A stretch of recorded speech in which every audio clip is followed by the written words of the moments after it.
a subject called semen retention. There are people who believe that if you go for long periods, as in if you practice celibacy. I love it. Just call it that. Practicing celibacy, practicing sexual restraint or abstinence. Actually introduce a new energy into your body. Has this crossed paths with what you have learned in the process of becoming? In a different way, yes. How so? You see, most men will be a 2-minute man, or 1 minute, or 1 second, 5 seconds men. A lot of us will be like that. There was a post about men and fertility in NTV, in Nation, I think yesterday.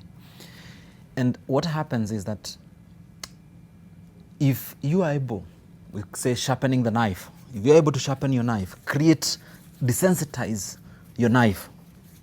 If you're able to desensitize your knife, then you are able to hold longer the journey. And you can have the journey even for half an hour, and not get to get to the climax and release. Yes. If you're able to do this, not only do you help your body internally, but you also help how your sharpness of the brain. It helps re-energize your body.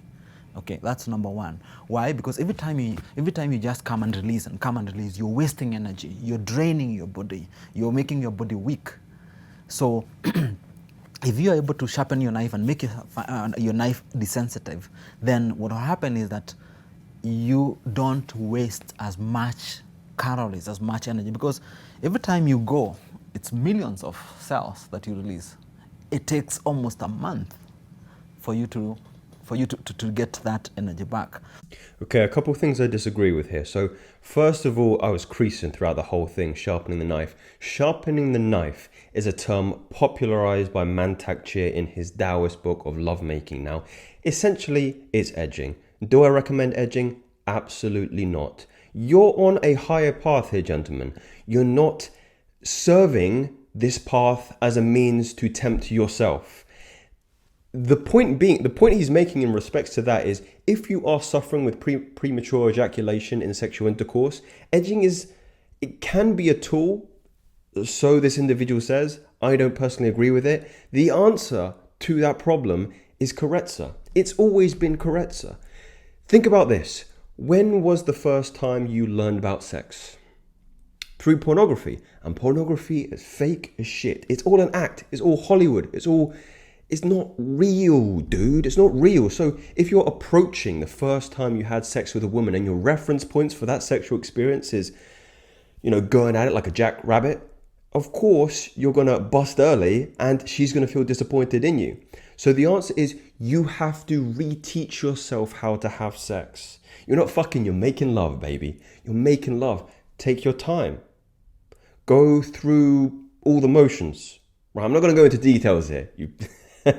But you have to understand that there's a difference between pornographic material, adult material, and real lovemaking. That's the difference.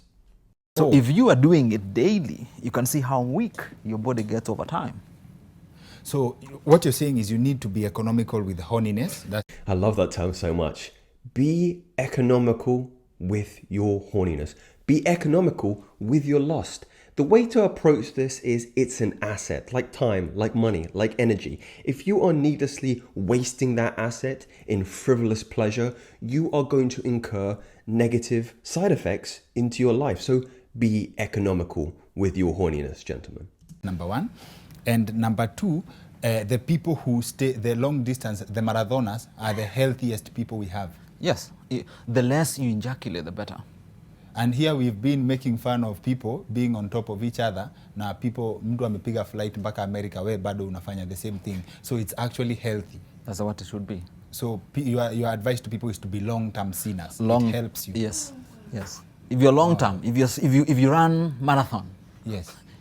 Like Eliud, you see, he's strong and healthy. Yes. Why? You need that stamina to last long haul. Yes. So if you're able to desensitize your body and reduce the amount of ejaculation that you do, you're gonna get your body more stronger by far than when you keep on ejaculating every time.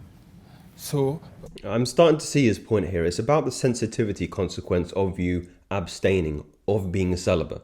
Of course, the first time that you break that celibacy, unless you're waiting for something like marriage, which is cool, you're going to have a problem with sensitivity, and you may not have as much endurance as you personally would like at that circumstance. We all know that if you watch enough of this illicit material and you're engaging in PMO on a regular basis, that you are going to become desensitized to sexual intercourse. You might even get to a point where you're having ED because it's not as stimulating as the material that you're watching online, because remember, the body doesn't know the difference between a virtual experience and a real one happening in front of your eyes. So edging being this particular individual's suggestion to desensitize yourself to those circumstances and allow yourself to perform and go for longer periods of time. But I disagree. I think it is better for you to learn how to have sex properly, healthily, and release oxytocin instead of chasing that dopamine hit. Do not use your partner as a sex toy, as an object for masturbation. That's the difference. When you have sex for a long time, if I can say it like that, you're actually treating yourself. If you're able to control, if you're able to control, hospitali. if you're able to control, and not through drugs though. Don't take Cialis and think that is prolonging it. That is not it. What's the science behind that? What? In terms of, as in the energy, you've explained the energy goes back into your body.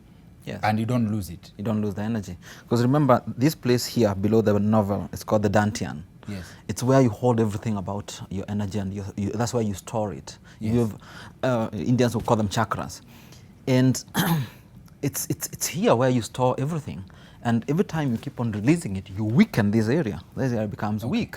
Yes. When your muscles there becomes weak. A rational argument for an individual who maybe isn't privy to this idea is, or what won me over to this concept is, energy is neither created nor destroyed, it only transforms to one form until another.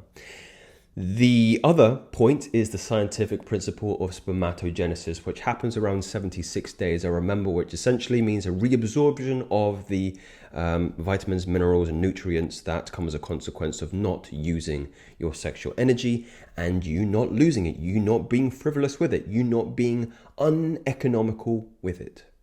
Then you also have a weak erection. So so for the people who practice the opposite of yoga inaitwa nyongai, like the nyongi apparatus, wale watu wa kunyonga, inamaanisha they by doing that, there are people who come from the point of you are actually strengthening your eggs. Like your system now produces new eggs and you become healthier by that. Can that stand a scientific? Can it be judged on a table of science? I'm not very sure about the yoga.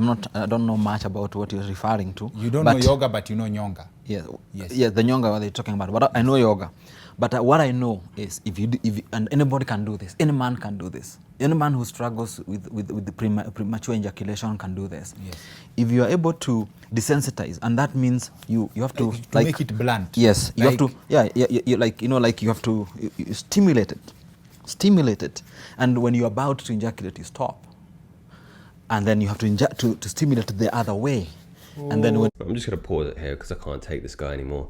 He wasn't answering the question there. The interviewer was asking a question in reference to this idea that actually fertility comes as the consequence of constantly going through the sexual build-up release. Could there be an argument there?